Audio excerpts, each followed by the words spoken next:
nous sommes beaux parce que nous sommes ce que nous sommes réellement, qu'il faut qu'on assume ce que nous sommes, qu'il faut qu'on assume nos traditions, il faut qu'on assume nos racines.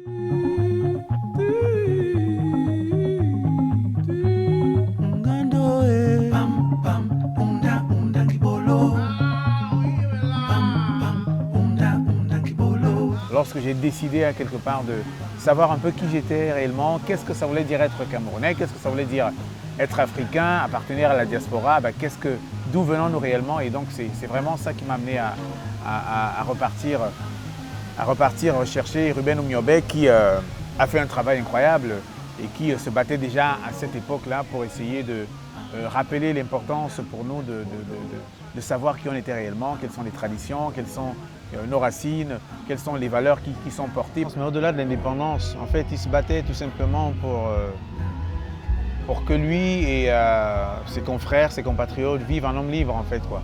Dans les années 40 déjà, c'est quelqu'un qui se battait pour les droits des femmes, qui se battait pour l'égalité salariale, qui se battait contre le tribalisme, contre toutes sortes de racisme et tout. Donc c'est quelqu'un qui portait tout simplement des valeurs humaines, en fait.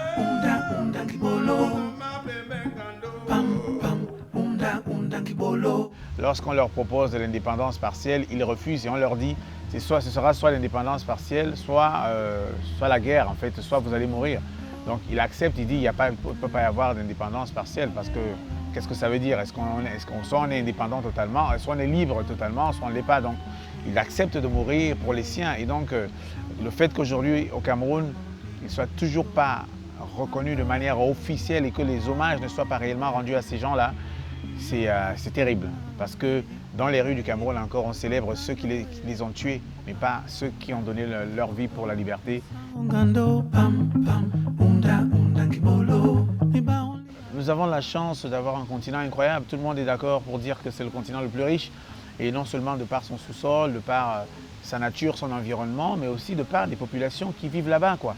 Et donc, comment est-ce qu'on peut être d'accord pour dire que c'est le continent le plus riche et que les habitants de ce continent aient tous envie de fuir? Ok, c'est certainement à cause de la mauvaise gérance de certains gouvernements, mais en même temps avec le recul et d'autres perspectives, quelque part, parfois moi je comprends parce que je me dis, nous parlons quand même des pays qui sont rentrés dans un système dans lequel ils ont à peu près 50 ans d'existence. Le Cameroun, on est à notre deuxième président de la République. Le Cameroun est né il y a à peu près 50 ans. Donc nous avons malheureusement un peuple aujourd'hui qui, parce que coupé de son histoire, ne se connaît pas, se sous-estime et pense pouvoir construire un avenir. Mais on ne peut pas pouvoir construire un avenir ailleurs si on est complètement déconnecté de ses racines. Donc on a encore aujourd'hui la possibilité de voir ce qui a marché ailleurs, ce qui n'a pas marché pour construire le merveilleux continent que nous avons. Et pour que le regard de l'Occident change par rapport à l'Afrique, il faudrait qu'on ramène l'Afrique, qu'on compte un narratif différent en fait, quoi. Parce que malheureusement le narratif qui est arrivé jusqu'aujourd'hui est tout simplement celui qui fait de la pitié, des guerres, de la malnutrition, des problèmes, etc.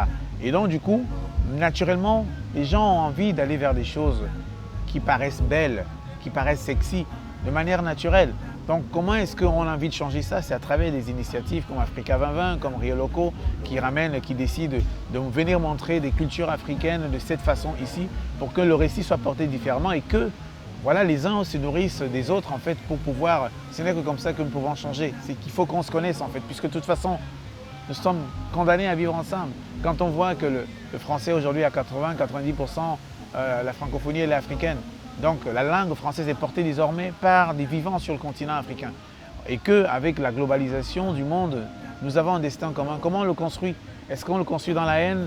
Ce n'est pas possible. Donc il faut pour cela nourrir, les gens ont besoin d'être nourris, mais nourris de choses positives, pas de choses qui les séparent.